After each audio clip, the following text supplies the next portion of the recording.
se maintient à peu près au niveau de 10 $ la tonne, c'est essentiellement grâce aux initiatives locales qui ont émergé du pays le moins contraint par le protocole de Kyoto. Donc il faut regarder ces choses-là avec aussi un certain recul, hein, et se rendre compte que les grands méchants loups, c'est aussi des gens qui ne restent pas nécessairement complètement bloqués sur leur position.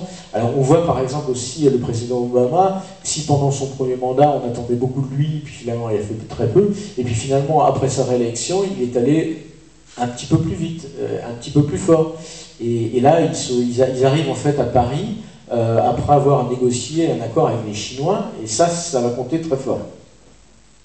On entend bien cette place des territoires, et dans les territoires, il y a des entreprises, des petites et moyennes entreprises, et nous évoquions tout à l'heure les grands groupes de l'ancienne économie, enfin l'économie toujours actuelle, mais qui a tendance à montrer ses limites. Et pour vous aussi, les solutions viendront de PME. Ça c'est évident, parce qu'on peut déjà voir, et je pense qu'on le verra un petit peu plus tard dans le débat, aujourd'hui les forces vives de l'émergence des énergies renouvelables, c'est d'abord des PME. Pourquoi? Parce que ça vient de l'innovation. Aujourd'hui, il y a un économiste dont je ne me souviens plus le nom, mais il est depuis cette année au Collège de France, là, qui est un économiste en fait, qui a modélisé, travaillé en fait, sur le rôle de l'innovation dans l'économie. En fait, il a démontré qu'au cours des 20 dernières années, l'essentiel de la croissance économique, elle a été tirée par l'innovation.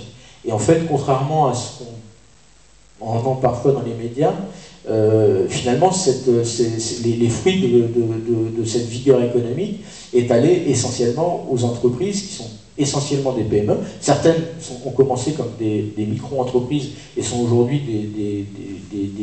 des entreprises parmi les plus grandes au monde. L'exemple des GAFA, hein, Google, Amazon et autres. Il faut savoir qu'il y a 10 ans, c'était des toutes petites boîtes, quoi. Des Sabella, des chauffeurs. Donc en fait, je pense que on est dans une transition. Cette transition, elle appelle de nouvelles solutions technologiques. Ces solutions technologiques viennent de la science, parfois de petits groupes de chercheurs qui travaillent, ça se construit idée après idée. Certaines s'avèrent sans futur, d'autres génèrent en fait des process. Ces process-là génèrent des brevets. Ces brevets-là sont objets de création d'entreprises qui rament parfois. Enfin, je le sais, je monte une start-up en ce moment. C'est assez difficile d'obtenir les premiers financements, mais une fois que la preuve est faite, alors à ce moment-là, il y a des possibilités de croissance comme jamais il y en a eu auparavant dans le secteur de l'entreprise. Donc, alors ça c'est pour les entreprises innovantes. Et puis il y a les entreprises établies. Alors, il me semble, hein, ça je n'ai pas de chiffres à l'appui, mais il me semble que le discours, quand je parle avec des responsables de la CCI ou de ce type d'organisme, en fait les PME sont prêtes. Elles attendent en fait qu'une réglementation claire, donc des décisions politiques soient prises, et elles sont peut-être prêtes à y aller. Beaucoup ont fait d'ailleurs des agendas 21, c'est des choses qui sont passées dans les mœurs, et qui pourraient et voudraient faire plus vite. Et ils attendent en fait des décisions politiques, et quand on entend parfois certains politiques dire « oui mais les esprits ne sont pas mûrs », j'ai entendu certains le dire, hein, je ne dirais pas de nom. Non, non, c'est pas loin d'ici de toute façon. Ils sont pas loin d'ici, leurs oreilles de siffler. Je pense qu'en fait, non. Je pense que les citoyens, les entreprises veulent y aller et attendent des décisions courageuses de la part de leurs gouvernants. Et bien justement, la parole aux citoyens. Nous avons un micro à votre disposition. Si vous souhaitez apporter des compléments, poser des questions, demander des précisions ou apporter des éléments critiques aussi, hein, la parole est bien sûr libre et ouverte. Donc un micro est à votre disposition. Qui parmi vous souhaite prendre la parole? C'est pas parce qu'ils sont scientifiques, hein. Vous pouvez y aller, vous avez le droit. Alors, une première intervention. Nous vous écoutons.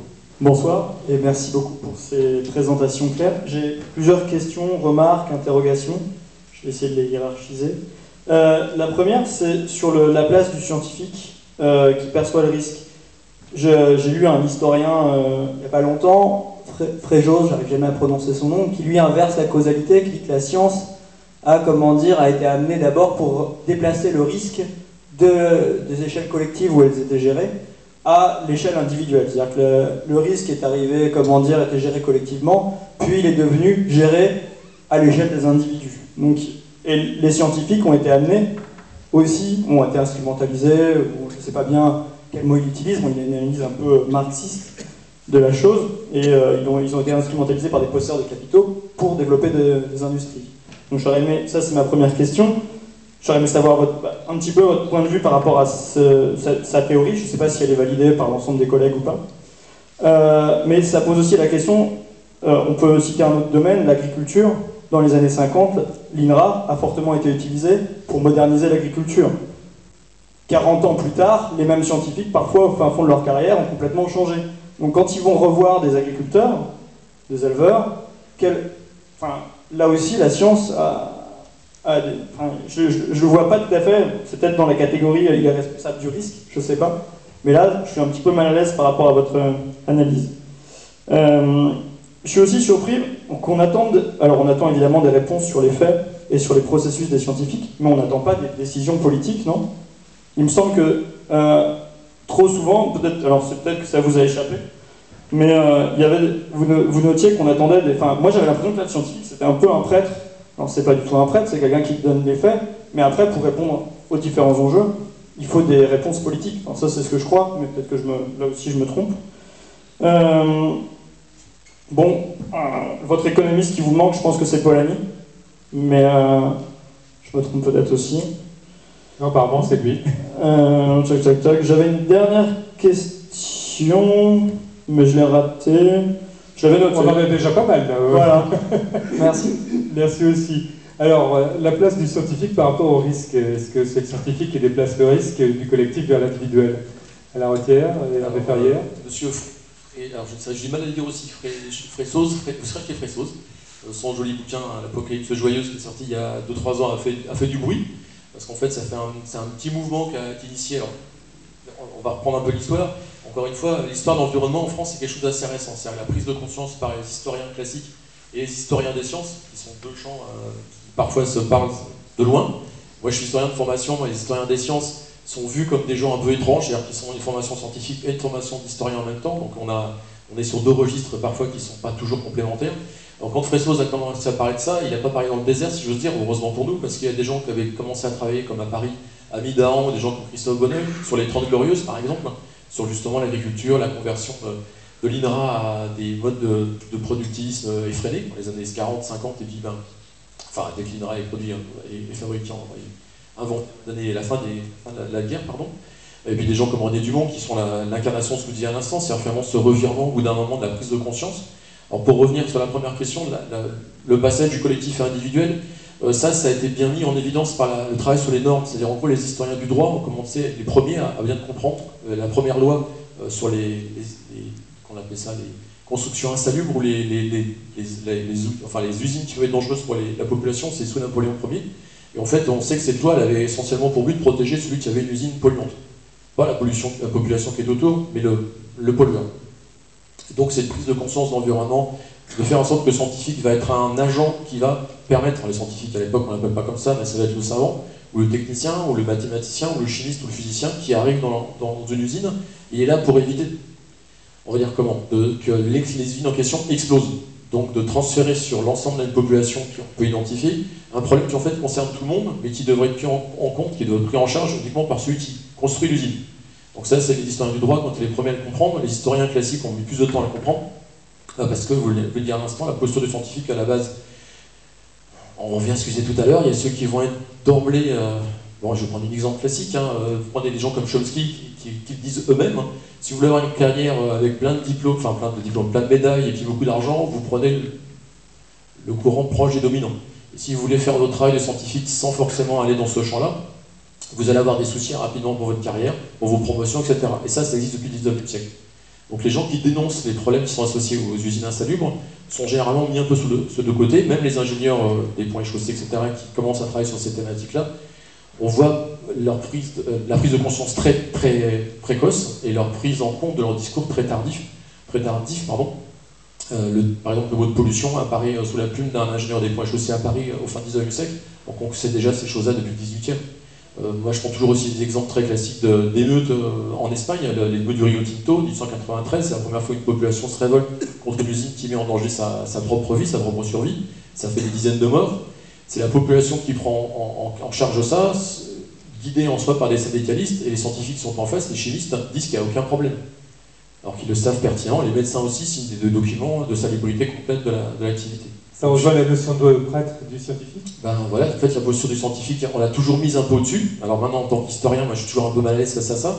Quand on regarde un scientifique, le savoir qu'il produit, c'est ce que je disais tout à l'heure, normalement ce savoir est en lien avec le monde matériel. Ça c'est un des engagements qu'a un scientifique, ce qu'il travaille c'est son lien avec le monde matériel. Le deuxième engagement c'est que ce qu'il va dire du monde matériel, c'est pas le monde qu'il décrit, c'est les modèles, les théories, les concepts qui lui permettent d'être en relation avec ce monde. C'est pas le monde directement, j'ai pas accès, mes sens ne donnent pas le monde en accès direct, si j'ose dire. Et troisième aspect, et c'est là où il y a de la triche, le troisième principe de base d'un scientifique, c'est que ce qu'il raconte doit être intelligible. D'ailleurs, je ne sais pas si je le suis toujours, moi, doit être compréhensible. J'essaie de l'être depuis tout à l'heure, mais comme je fais des détours par l'histoire et par les sciences, donc ce rôle de prêtre, il est associé à cette idée-là. Ça, c'est une vieille tendance épistémologique des scientifiques qui date des années 40, c'est qu'un scientifique doit être quelqu'un de rigoureux. Mais qu'est-ce qui garantit, qu'est-ce qui vous garantit que je suis rigoureux? C'est le fait que ce que je raconte doit être intelligible. Et si ça ne l'est pas, je dois réexpliquer. Si ça ne l'est pas encore, vous pouvez encore me taper dessus jusqu'à ce que ça devienne compréhensible. Ça, c'est un engagement de scientifique. Ce troisième-là, il faut être honnête, c'est ce troisième, j'ai dit un troisième larron, dans le discours des scientifiques, généralement, il peut être très très rapidement de ce côté, voire il peut être instrumentalisé par ceux qui attendent du scientifique un avis tranché, direct, et parmi les pires, je vais faire une hiérarchie horrible ce que je vais raconter, et parmi les plus horribles des scientifiques, si j'ose dire, c'est ceux qui sont en contact direct avec la population, et ceux qui ont souvent signé des blancs-seings pour qu'on continue à polluer, par exemple, pour qu'on continue à modifier ce qui nous entoure de façon délétère, ce sont les médecins. Alors je sais pas, quand je dis ça, à chaque fois, je me fais rentrer dedans par les médecins, mais c'est normal, par les gens d'INSERM, par exemple, puis par les gens d'INRA, qui sont en contact avec des populations qui vont produire quelque chose directement lié à notre alimentation. Mais en fait, si on fait le tour de tous les agents scientifiques qui ont un rôle de production de savoir, et qui sont censés l'expliquer à la population, il y en a qui parfois, je ne vais pas dire autrement, mais dérapent. Et après, c'est une posture de prêtre. Ce que je dis, c'est la vérité, et on ne discute pas. Un scientifique, à la base, s'il dit ça, j'ai du mal. C'est pas le dogme, c'est l'opposé, justement. La prêtrise et le scientifique, c'est les opposés les plus complets. Même si c'est une vieille discussion en baston entre science et religion, un scientifique qui tend vers le dogme, qui a tendance à énoncer les choses telles quelles, c'est plus un scientifique pour moi. À la Retière. Oui, je voudrais répondre en fait à la même question, mais avec un éclairage local.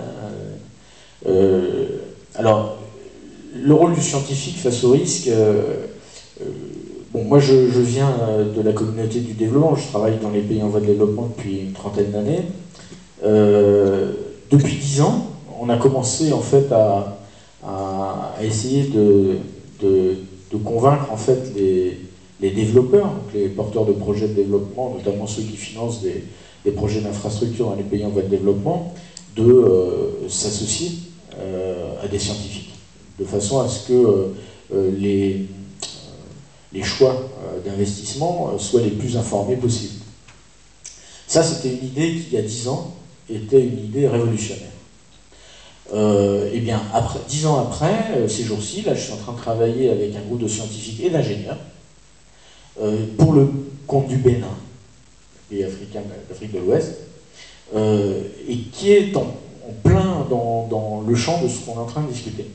L'histoire, c'est que le gouvernement médinois, dans la ville de Cotonou, avait un gros problème d'inondation, des inondations qui devenaient de plus en plus fréquentes, et avait demandé l'aide financière de la France, au travers de l'Agence française de développement, pour un prêt concessionnaire pour faire un collecteur. Un collecteur qui va collecter les eaux pluviales dans toute la ville et les amener à la mer. Eh bien, l'AFD, je pense qu'il y a 10 ans, aurait accepté le projet sans difficulté. Et là, en fait, le projet était bloqué. Et une étude complémentaire a été demandée pour pouvoir prendre en compte le changement climatique et faire une vraie étude d'impact environnemental. Et c'est en fait cette étude d'impact environnemental et de prise en compte du changement climatique se fait en fait par la formation d'un groupe d'ingénieurs et de scientifiques, notamment des gens de l'IRD. Et donc, ça, c'est des choses qui commencent à passer. Ça, Vous avez évoqué Task. En fait, toute l'idée de Task, c'était de créer une plateforme qui permette à des scientifiques, en restant scientifiques, de contribuer en fait à des réflexions sur des projets très concrets. Et ça, c'est un projet concret. Je pense qu'on peut citer un deuxième exemple dans le domaine de l'agriculture, en lien avec la deuxième partie de la question. Moi, je ne trouve pas ça aberrant que les mêmes scientifiques, 20 ans après, reviennent sur leurs premières idées. De fait, c'est même rassurant. Ah ben, c'est même rassurant, je dirais. Et en fait, ce qu'il faut savoir, c'est que quand on a lancé la première révolution verte dans les années 70, qui était basée sur l'utilisation de variétés améliorées génétiquement, d'accord, l'usage d'engrais chimiques pour les alimenter correctement et de produits phytosanitaires pour les protéger des agresseurs, on pensait bien faire. Ce qu'on ne s'est pas rendu compte, c'est qu'effectivement, ceci allait avoir dans la durée un effet délétère sur la microbiodiversité des sols. Et donc, en fait, on a créé des problèmes d'érosion qu'on a induits par ces techniques agricoles. Il fallait que le processus, parce que la nature est résiliente, hein, ça prend des années avant qu'effectivement on paie les conséquences de mauvais choix technologiques, mais là on est devant le problème, et aujourd'hui, ça fait depuis les années 90 que les rendements ne montent plus, et on sait aujourd'hui qu'il faut qu'ils augmentent, mais ils ne pourront pas augmenter avec de la chimie. Nécessairement, ils augmenteront avec la mobilisation intensive de la science écologique au service de l'agriculture. Donc, certains agronomes, effectivement, ont été les porteurs de cette première révolution verte, et aujourd'hui, un certain nombre d'entre eux, pas tous, parce que certains sont restés sur leur première idée, mais un certain nombre d'entre eux sont à la base de la révolution doublement verte, qui serait cette révolution verte, qui serait écologique. Donc vigilance et espoir. Bien sûr. Eh bien merci Hervé Ferrière, merci Alain Retier, je vous invite à rejoindre la salle.